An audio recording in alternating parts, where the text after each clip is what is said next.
갑상선은 암이지 않는 이상 심각한 질환이 없습니다. 뭐 조기에 치료하면 되는 거고, 그러나 치료를 가볍게 여기다가 사망에 이르는 경우가 있습니다.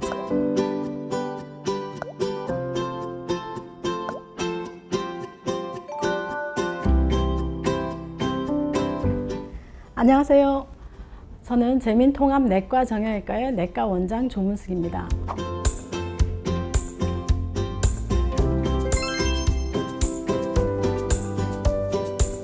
처음에 병원에 왔을 때 제일 먼저 저에게 하는 얘기가 원장님 저 갑상선이에요 그렇게 말씀하시거든요. 그런데 갑상선은 정상 조직이에요. 환자분들은 갑상선이란 말 자체가 질환으로 생각을 하기 때문에 갑상선은 병이 아니고요. 갑상선은 우리 몸의 가장 중요한 머리끝부터 발끝까지 공장이 돌아가는데 필요한 대사를 관할하는 게 갑상선 호르몬이거든요. 그러면 갑상선은 누구나가 가지고 있고 누구나가 정상 기능을 유지하고 있는데 환자분들은 그냥 오셔서 저 갑상선 있어요 이렇게 말씀을 하시는 것을 질환이 어떤 건지를 이제 환자분들에게 설명을 하고 이제 감별을 하는 거죠.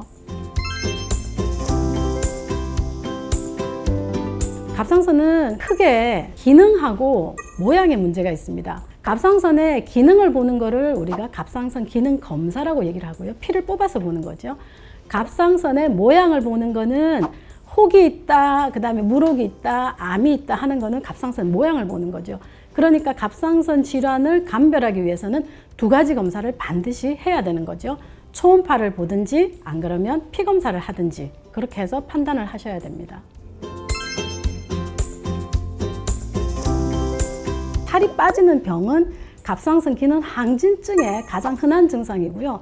그렇다고 해서 갑상선 기능 항진증만 다 있는 건 아니고 어떤 환자는 기능 저하에도 체중이 감소되는 경우가 있기 때문에 체중 빠지는 것만 가지고 갑상선 기능 항진증이다 이렇게 단정할 수는 없는 겁니다.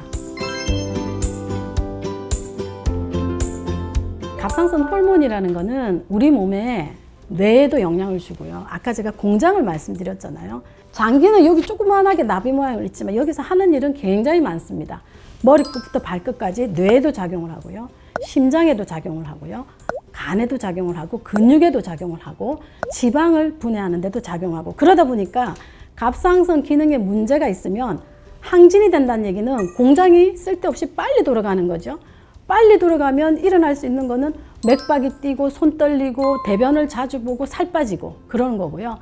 여기에 기능 저하가 있다는 얘기는 갑상선 호르몬이 다른 사람보다 작게 분비되는 거죠. 작게 분비된다는 거는 대사가 느려지는 거죠. 그러면 살이 찌고 맥박은 느려지고 환자가 답답하게 느끼고 변비가 없던 변비가 생기고 몸이 붓고 많이 먹지도 않았는데 붓는 느낌이 나고 이런 것들이 전부 다 갑상선 기능 저하증의 증상입니다. 그러니까 기능에 따라서는 항진증과 저하증이 있을 수가 있습니다. 기능 항진증하고 기능 저하증이라고 판정이 되면 기능 항진증도 여러 가지 종류가 있거든요. 자가 면역 갑상선 기능 항진증은 약을 보통 2년을 먹기도 하고요. 갑상선 기능 항진증으로 보이지만 일시적으로 나타나는 갑상선 중독증의 형태가 나타나기 때문에 약을 안 먹고 지켜볼 수가 있습니다. 그러니까 갑상선은 기능 검사를 한다고 우리가 피를 뽑았는데 똑같은 수치를 가지고도 해석을 어떻게 하느냐에 따라서 2년 동안 치료를 할 수도 있고 아니면 지켜볼 수도 있기 때문에 반드시 갑상선의 전문가와 상의를 좀 하셔야 되고요. 기능 저하증도 마찬가지예요. 일시적으로 기능 저하는 지켜보는 경우도 있고요. 이 환자가 갑상선 기능 저하증이 계속 지속될 거라 생각하면 약을 드셔야 되는 경우도 있고 그러니까 해석의 문제에 있어서 갑상선은 굉장히 중요하다 그렇게 말씀드릴 수가 있습니다. 갑상선 약을 한 번 먹으면 평생 먹나요? 이런 말씀을 하시는데요. 갑상선 기능 항진증 환자는 항갑상선제를 일정한 치료 기간 동안 드시고 끊는 약이지 평생 드시는 약은 아니에요. 갑상선 기능 항진증 중에도 어떤 환자는 나는 10년간 약을 먹었다 그러는데 그런 분들은 초기에 치료에 2년을 제대로 못했을 때는 자꾸 재발을 하면서 갑상선 기능 항진증으로 약을 드시는 경우가 많지 기능 항진증 자체가 평생 먹는 건 아니고요.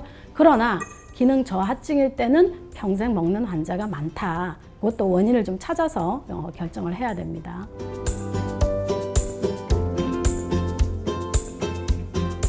가임기 여성들은 반드시 임신이 안 되었을 때 내가 갑상선에 문제가 있는지를 반드시 한번 확인을 하셔야 되고요. 실제 갑상선 기능 저하증 때문에 임신 안 되는 경우가 많은데 잘 모르는 경우가 있거든요.